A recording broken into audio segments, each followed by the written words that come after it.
আপনাদের ভালোবাসা আসলাম এক অসহায় মেয়ের কাছে, আমরা শুনবো তার জীবন কাহিনী। আসসালামু আলাইকুম। ওয়ালাইকুম আসসালাম। হ্যাঁ আপু, কেমন আছো? আলহামদুলিল্লাহ ভালো, আপনারা ভালো আছেন? আল্লাহ তালা খুব ভালো লাগছে। আচ্ছা, তোমার নাম আর তোমার দেশের বাড়ি কোথায়? আমার দেশের বাড়ি হচ্ছে বগুড়াতে, আর আমার নাম হচ্ছে মিম আক্তার। মিম আক্তার। তোমার ফ্যামিলি তো তোমার আম্মু আর তুমি আছো। জি। আচ্ছা, তোমার কয় বছর বয়সে তোমার আব্বু মারা যায়? আমার আব্বু মারা গেছে তখন আমার 20 বছর বয়স ছিল। ও 3 বছর আগে, তার মানে জি। তোমার বয়স এখন 23 23 চলে। বছর। জি। 3 বছর আগে মারা যায়। এই 3 বছরের মধ্যে হাল ধরছে এই সংসারে তোমার আম্মু।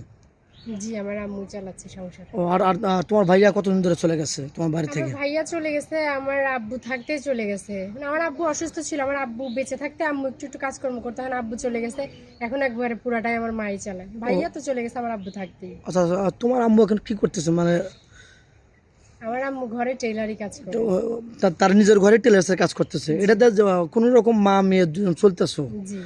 সংসারে কোনো অনটন বা অভাব এরকম হয় না? কি বলেন, অনটন অভাব হয় না ভাই? লজ্জার কথা কি বলবো, আমাদের তো এখন খাওয়া পড়াতেই সমস্যা। টেলারি কাজ করে বর্তমান বাজারে গিয়ে দুইটা মানুষ আমরা চলতে পারি বলেন? চলা খুব টাফ হয়ে যায়। অনেক কষ্ট হয়ে যায়। ও আচ্ছা আচ্ছা, তাহলে তো তুমি চাচ্ছ যে তোমার আম্মুর বোঝাটা হালকা করার জন্য বিয়ের সাথে হইলে পারে। আমি চাই যে এমন একটা মানুষ আমার দায়িত্ব নেই, যে একটু আমাকেও দেখবে, আমার মাকেও দেখবে। আমাকে দেখলে তো আমার মার একটু সহযোগিতা হয়। আর এখনকার মেয়েদেরকে বিয়ে দিতে গেলে দেখা যায় অনেক টাকা পয়সা লাগে। আমি চাই অবশ্যই। একজন ভালো মানুষ আমার দায়িত্ব নেই, যে আমার কাছে যৌতুক দাবি করবে না, টাকা পয়সা দাবি করবে না, আমার আর্থিক অবস্থা দেখে আমাকে বিয়ে করবে। ও আচ্ছা আচ্ছা, অনেক সুন্দর কথা বলছো। তো যাই হোক, অনেক প্রবাসী ভাই আছে তার ওয়াইফ সর্বশান্ত করে চলে গেছে, তোমাকে বিয়ে করে তোমার বাড়িতে রাখতে চায় বা তোমার বাড়িতে বাড়ি করে থাকবে, এরকম কি থাকার মতো একটু ভিটা আছে, সে বাড়ি করে দিবে? আমাদের তো জায়গা সম্পদ কিছুই নাই, এখন সে যদি কিছু করে দেয় এটা তো আমার জন্য একদম আশীর্বাদ স্বরূপ হয়। হ্যাঁ, অনেক ভালো হয়। জি। তো যাই হোক, অনেক প্রবাসী ভাই আছে তার বউ অসুস্থ, দীর্ঘদিন ধরে অসুস্থ হয়ে পড়ে আছে, তাকে সেবা করার জন্য বা তার পাশাপাশি একটা বউয়ের দরকার, একটা ছেলে মানুষ ওয়াইফের দরকার হয়, ওরকম ম্যান হলে কি তুমি বিয়ে করবে কিনা?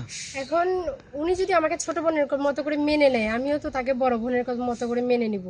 একটা বড় বোন থাকলে আমি তাকে সাহায্য করতাম না, সব অবশ্যই। কাজে হেল্প করতাম না, সেবা করতাম না? জি। তো সে আমাকে মেনে নিলে আমিও তাকে মেনে নিব, অসুবিধা নেই। তোমার কোনো আপত্তি নেই? জি না, আমার কোনো আপত্তি নেই। আচ্ছা, পরে তো আবার বাধা সৃষ্টি করবে না বা অশান্তি করবে না আমি জানি? তো দেখে শুনেই যাবো, আমি কেন পরে বাধা সৃষ্টি করব বলেন? ও আচ্ছা, যাই হোক, তুমি কি আদৌ ফোন কিনেছো? আমার ফোন নাই ভাই, ফোন কেনার টাকা আছে আমাদের, ফোন কিনবো? আচ্ছা, দুঃখের কথা একটা বলি, তুমি কতদিন ধরে গরু গোস খাও না? আমরা কুরবান গেছে, কুরবানিও খাইতে পারি নাই। ও এত কষ্ট, মানে গরু গোস খালি কুরবানি ছাড়া খেতে পারো না?